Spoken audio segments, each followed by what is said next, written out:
Big boss మొత్తం scripted అంటారా? 100% scripted. Script లేకపోతే వాళ్ళు మధ్యలో వాళ్ళ టాస్కులు చేయడానికి అవన్నీ వస్తుంటాయి కదా, సామాన్లు వాళ్ళు చేయడానికి ఎక్విప్మెంట్స్ అవన్నీ తేడంగా వస్తాయి, అవి స్క్రిప్టే కదా. ఇప్పుడు అగ్ని పరీక్ష అనేది చాలా సీరియస్ గా జరుగుతుంది అంటే ఎంతో మంది ట్రై చేస్తుంటారు కదా అని మేము అంతా అనుకుంటూ ఉంటాం. ఇప్పుడు నేనేందంటే ఇప్పుడు ఫర్ ఎగ్జాంపుల్ నేను ఒక మాట చెప్తా, నేను చెప్పే దాన్ని బట్టి ఇప్పుడు ఈ ఇంటర్వ్యూ ఇస్తే ఏమంటే ఈడు సెలెక్ట్ కాలేదు కాబట్టి వీడు ఇలా రాంగ్గా చెప్తున్నాడు అని అనుకోవచ్చు. నా బాధ ఏంటంటే నాకు సెలెక్ట్ చేయడనందుకు నేను బాధపడతలేను. నా బాధల్లో ఏంటంటే నేను ముందు నుంచి ఒకటే పాయింట్ చెప్పినా కదా, నేను దీనికోసం వస్తున్న హౌస్కి అని చెప్పినా కదా, మరి అప్పుడే నన్ను రిజెక్ట్ చేయొచ్చు కదా. 4th లెవెల్ దాకా నన్ను తీసుకొచ్చి ఇక్కడ నువ్వు వేరే రీజన్లా నన్ను రిజెక్ట్ చేసి నేను హ్యాపీగా ఫీల్ అయ్యేటోని. ఎందుకు నువ్వు టీఆర్పీ రేటింగ్ పెంచుకోవడానికే కదా నన్ను యూనిఫామ్ వేయించి ఆడి తీసుకుపోయి నన్ను బకరాన్ చేసి, దేనికి ఇది లేదు. నువ్వు వేరే రౌండ్ ఇంకేదో కొంతమందికి చేపించారంట కొన్ని డేర్స్, నేను విన్నా కొన్ని టాస్క్లు ఇచ్చారంట, అందులో వాళ్ళు ఫెయిల్ అవ్వడం వల్ల రిజెక్ట్ చేసిర్రంట. మీకు టాస్క్లు ఇస్తే మీరు ఆడి విన్ అవుతారు కాబట్టి మీకు టాస్క్ ఇవ్వలేదని ఏమో చెప్పలేము. ఇంకా దారుణమైంది ఏంటంటే కొంతమంది పేర్లు చెప్పాను కానీ 2 గ్రీన్లు 1 గ్రీన్ ఇచ్చిన వాళ్ళని విత్ ఏ రీజన్ చెప్పకుండా మీరు అయిపోయింది పోండి అని అన్నారు. గ్రీన్లు ఇచ్చిన వాళ్ళని ఏ టాస్క్ లేదు. నేను పడే బాధ ఫస్ట్ నేను ఎంత బాధపడ్డానో వాళ్ళది అయిపోయిన తర్వాత వాళ్ళకి జరిగిన అన్యాయం కంటే నాకు జరిగిన అన్యాయం పెద్ద అనిపించలే నాకు. ఎందుకంటే వాళ్ళకి 2 గ్రీన్లు ఒక్కొక్కరు 2 గ్రీన్లు వచ్చిన తర్వాత పేర్లు పెట్టి పిలిచి స్టేజ్ మీదకి పిలిచి మీరు ఉండట్లేదు నెక్స్ట్ వెళ్ళిపోండి అని అన్నారంట. ఇప్పుడు ఇవన్నీ వస్తాయి అసలు ఇవి స్టార్టింగ్ ప్రోమోలో ఎపిసోడ్లో వాళ్ళు పంపించేటివి ఎందుకు వస్తాయి? వాళ్ళు సేఫ్ సైడ్ చూసుకుంటారు కదా, వాళ్ళు ఎట్లా పంపిస్తారు? ఏంటంటే వాళ్ళకు పాసిబిలిటీ ఈ షోకి ఇబ్బంది అయ్యే రకంగా ఏదన్నా ఉంచారు వాళ్ళు. వాళ్ళకు బజ్ వచ్చేది ఏదన్నా ఉంటే ఇచ్చుకుంటారులే కానీ, అంటే యాంకర్స్కి రివర్స్ మాట్లాడడం ఇలాంటి, కానీ షోకే ఇబ్బంది అయ్యే విధంగా ఏదన్నా ఉంటే తీసేస్తారు. నేనన్నా దేనికి బిగ్ బాస్ అని అన్నా ఇలాంటివి ఉంచారు కదా, మీరు ఇలా పెట్టుకుంటే బెటర్, ఇలా తీసేసి ఇండస్ట్రీకి కావాల్సిన వాళ్ళు మాత్రమే ఇలాంటివి ఎట్లా ఉంచుతారు, పెట్టుకోరు కదా, తీసేస్తారు. సో వాళ్ళకి రివర్స్ అయ్యేది. వాళ్ళు ఏమంటున్నారంటే ఓవరాల్గా సరే నువ్వు అంతా ఉన్నావు కదా, అంత మాట్లాడుతున్నావు కదా, నీ గొంతు అగ్ని పరీక్ష ద్వారా జనాలకు వినిపిద్దామని పిలిచినావు అని అంటారు. అగ్ని పరీక్ష ద్వారా నేను వీడియోలు చేస్తే మిలియన్ వ్యూస్ వస్తాయి, నేను అలా చేసుకోలేనా ఎట్లా ఇంట్లో కూర్చొని వీడియోలు. ఇప్పుడు మళ్ళీ మీకు బిగ్ బాస్ హౌస్లో సీరియస్గా అడుగు పెట్టాలని ఉందా? నాకైతే ఇంట్రెస్ట్ లేదు. ఏం చెప్పాలి? నేనైతే ఆడ చెప్పిన ఒక మాట, వస్తా ఒక రోజు ఖచ్చితంగా నువ్వు అనుకున్న సెలబ్రిటీనే వస్తానన్నా కానీ కాన్ఫిడెన్స్ కోపము నాకు నచ్చలే పూర్తిగా.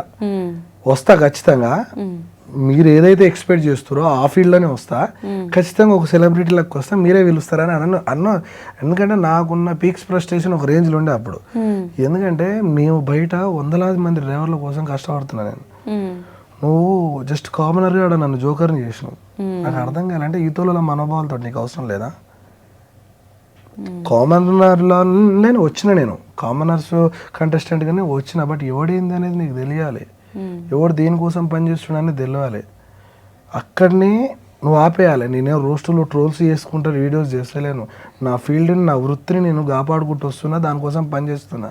ఆర్టీఓలను పోలీసులను లంచాలు తీసుకుంటూ వాళ్ళని రోడ్డు మీద నిలబడి క్వశ్చన్ చేస్తున్నాను. నువ్వు నాకు లెక్కనే కాదు నాకు, ఎందుకంటే నేను దానికో ఫైట్ నువ్వు తీసుకొచ్చాడు నన్ను జోకర్ చేస్తే ఎందుకు? ఇప్పుడు మిమ్మల్ని అంటే ఈ ప్రాసెస్ అంతా ఓకే కానీ ఆ స్టేజ్ మీద మీకు అది చెప్పడం అనేది మీరు యాక్సెప్ట్ చేయలేదు. నా బాధ ఏంటంటే నాది కరెక్ట్ కాదనుకుంటే నన్ను మొదట్లో రిజెక్ట్ చేసేది ఉండే, నన్ను ఫస్ట్లో రిజెక్ట్ చేసేది ఉండే, లేదు ఇక్కడ దాకా తీసుకొచ్చినావుగా ఇంకో రీజన్ పెట్టి రిజెక్ట్ చేసేది ఉండే. యాక్చువల్గా మా నాన్నకి 2 భార్యలు, మేము 14 మంది పిల్లలు. మా నాన్న చాలా ఎక్కువ ఏజ్ ఉంటుంది అనమాట. వెనకటికి రంగస్థల నాటకాలు వేసి అలా ఉండేవాళ్ళు అనమాట. అప్పట్లో నేను చిన్నోని మా ఇంట్లో అందరికంటే. శ్రీముఖి వీళ్ళ డాడీకి 14 మెంబర్స్ పిల్లలు, అది నీకు ప్రాబ్లమా? వీళ్ళ నాన్నకి 14 మంది పిల్లలు అంటే అది కూడా నీకు రీజనేనా?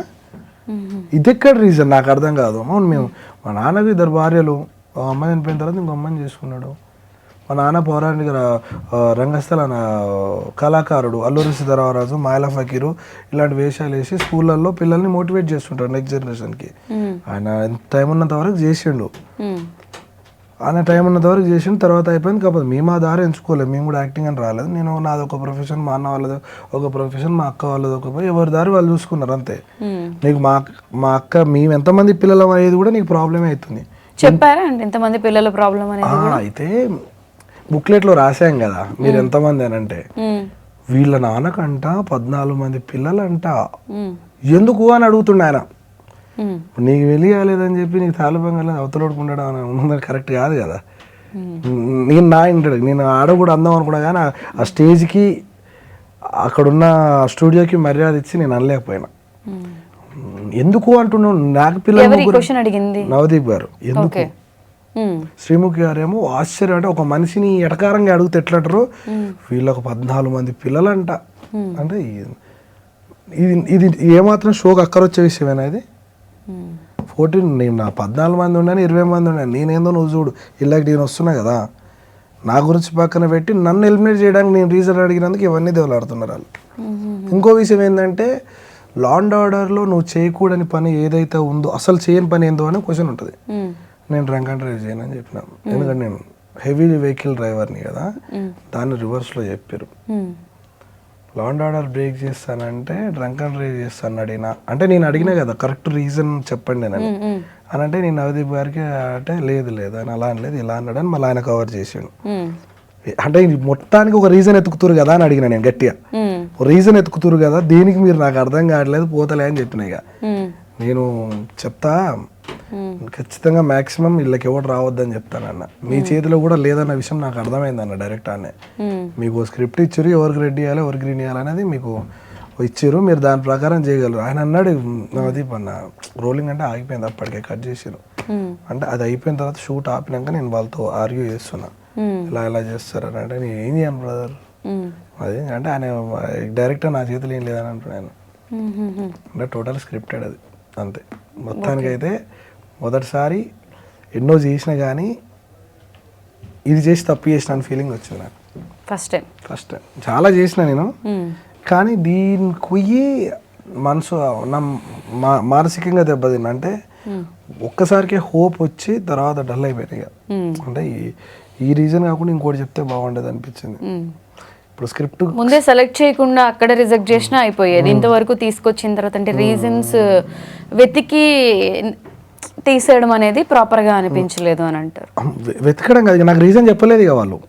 ఏం వెతికినా కానీ ఆ క్వశ్చన్ కు వాళ్ళకు దాన్ని ఆన్ స్క్రీన్ లో ఎలా చూపిస్తారు, ఎలా ప్రెజెంట్ చేస్తారు నాకు తెలిసి నేనేం ఎక్స్పెక్ట్ చేస్తున్నా అంటే, డ్రైవర్ల గురించి ఒక మెసేజ్ ఇప్పేయడానికి ఇక్కడ పిలిపించిన అని అంటారు అంతే. ఇంకా మాత్రం దానికి నేను ఆడదాకా పోయింది.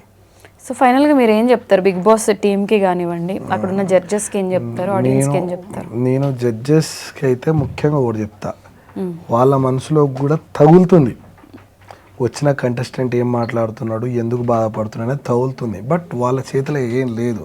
మీరు దయచేసి ఇలాంటి దానికి జడ్జెస్గా చేసేటప్పుడు ఎంతోమంది బాధలు మీకు తగులుతాయి. కొంతమంది ఉద్యోగాలు వదిలేసుకొని వచ్చారు, మీరు వెనకాల ఏం జరుగుతుందో చాలా మందికి తెలియదు, చేసేది మొత్తం మీదే అనుకుంటారు. గట్టిగా అంటే ఒక అమ్మాయి ₹1,00,000 ఉద్యోగం వదిలేసుకొని వచ్చింది, ఒక ఆయన పూర్తిగా ఆయన జాబ్ వదిలేసుకొని వచ్చాను. కన్ఫర్మేషన్ రాకుండా అది వాళ్ళ మిస్టేక్ కూడా అనుకోవచ్చులే, కానీ కొంచెం ఆలోచించి ముందు తీసుకోవాలి. కానీ వీళ్ళు ఇచ్చే హోప్ వీళ్ళు ఇచ్చే బజ్ అట్లా ఉంటుంది అనమాట. ఇప్పుడు 2 గ్రీన్లు 3 గ్రీన్లు వచ్చినాక కూడా నేను వస్తలేను అయిపోయింది నా పని అంటారు ఇక. సో ఆ విధంగా ముఖ్యంగా క్లారిటీ చేసుకోకుండా కూడా తీసుకోవడం కూడా కరెక్ట్ కాదు.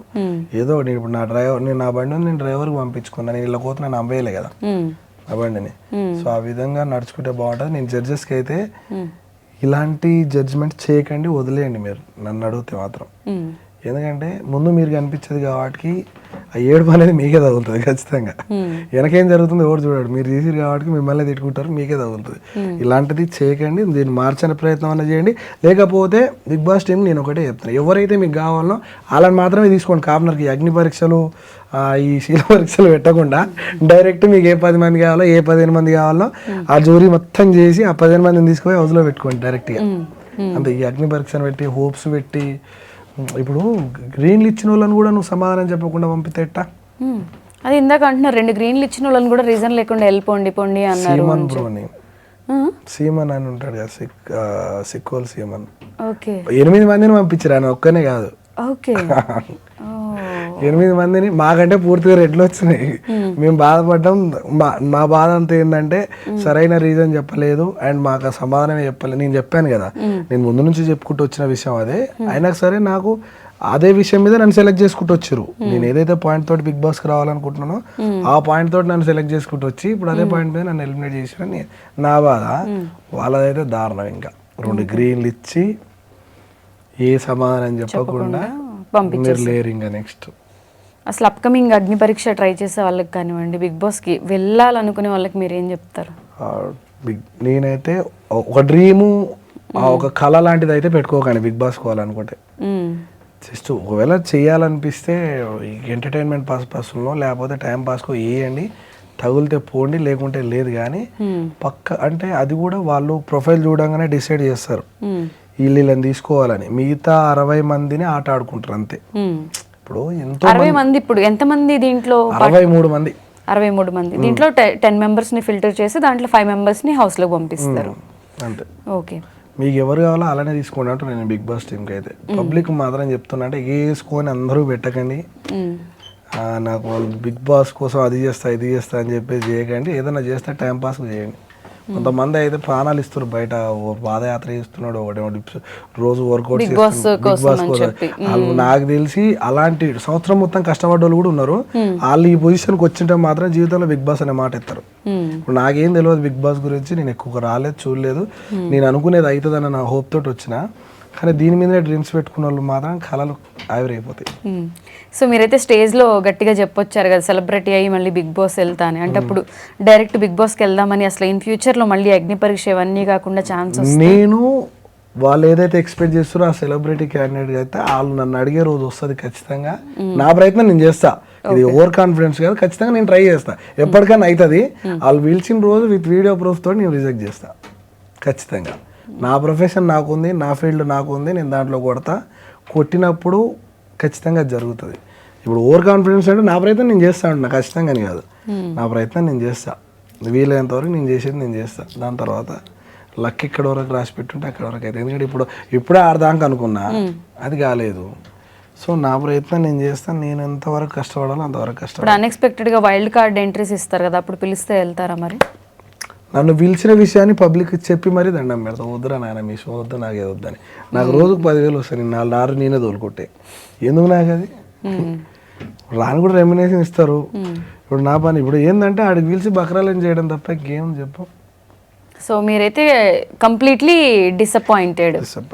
సో మీరు ఏదైతే పర్పస్ కోసం వెళ్ళాలనుకున్నారో దాన్ని అక్కడ డిసప్పాయింట్ చేశారు కాబట్టి మీరు ఇంత ఫ్రస్ట్రేట్ అవుతున్నారు అనేది మీ మాటల్లో అర్థం అవుతుంది. కూడా వాళ్ళు మర్యాద ఇచ్చలేదు కదా, మీ డ్రైవర్లు ఇలా చేస్తారు అలా చేస్తారు అంటే. నాకు మీ యాక్టర్స్లలో ఎవరు లేరా చేసిన వాళ్ళు?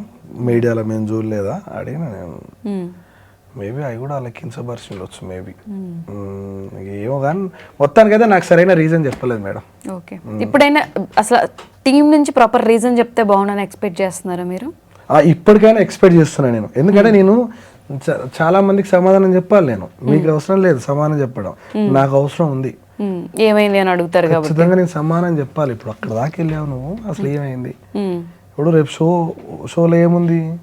నువ్వు రిజెక్టెడ్ అని ఉంది. ఎందుకు రిజెక్ట్ అనేది సమాధానం లేదు కదా. నువ్వు పెట్టుకోవడానికైనా నీకు సమాధానమే లేదు. నాకెందుకో మీరు పొలిటికల్ వెళ్తే మంచిది అనిపిస్తుందనే కానీ నువ్వు దీనివల్ల నాకు రిజెక్టెడ్ అన్ఫిట్ అనిపిస్తలేదే నీకు చెప్పలేదు కదా. సో మీరు అది ఎక్స్పెక్ట్ చేస్తున్నారు? ఖచ్చితంగా ఆ సమాధానం కావాలి నాకు. ఓకే, సో ఆర్కే గారు అంటే మీరు చెప్తున్నారు వితౌట్ బిగ్ బాస్ ఈ ప్లాట్ఫామ్ లేకుండా కూడా మీరు ఎంతోమంది పొలిటీషియన్ కలిసారు అండ్ చాలా మంచి విషయాల కోసం ఫైట్ చేశారు, చాలా మంది ఫ్యామిలీస్కి హెల్ప్ చేశారు.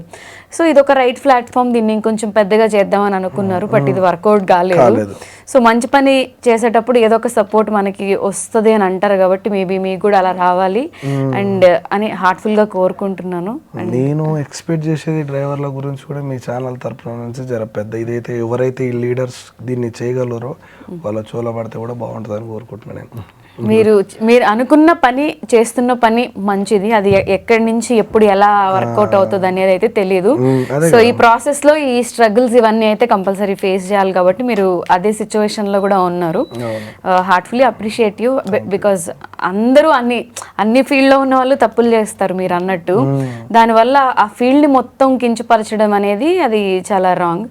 ఎనీవేస్ ఇక్కడ వరకు వచ్చారు అండ్ మేబీ ఇలా మీడియా ముందు మీరు మీ దాని గురించి అందరికీ చెప్పేది కూడా అది కూడా మీకు యూజ్ అవుతుందని నేను అనుకుంటున్నాను. All the very best and thank you so much for coming. Thank you.